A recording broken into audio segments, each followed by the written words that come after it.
بسم اللہ الرحمن الرحیم۔ معزز سامعین اکرام، امید کرتا ہوں کہ آپ خیر و عافیت سے ہوں گے۔ اللہ تعالیٰ آپ کو شاد و باد رکھے۔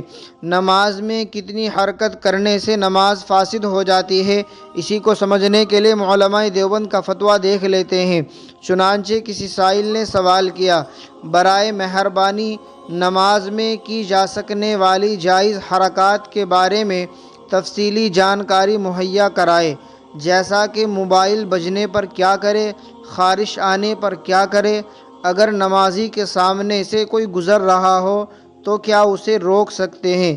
تو دارالعلوم کی طرف سے جواب دیا گیا، بسم اللہ الرحمن الرحیم۔ ایک ہاتھ سے اتنی تھوڑی سی حرکت سے موبائل بند کر دیا یا کھجلا دیا یا گزرنے والے کو تھوڑا سا اشارہ کر کے روک دیا کہ خارج نماز دیکھنے والا شخص اس حرکت کو دیکھتے ہی یہ سمجھے کہ نمازی نماز پڑھ رہا ہے۔ اتنی زیادہ حرکت نہ کرے کہ وہ یہ سمجھے کہ شخص نماز نہیں پڑھ رہا ہے۔ الغرض تھوڑی سی حرکت کرنے کی وجہ سے صورت مسئولہ میں نماز فاسد نہ ہوگی۔ فقط واللہ تعالی عالم۔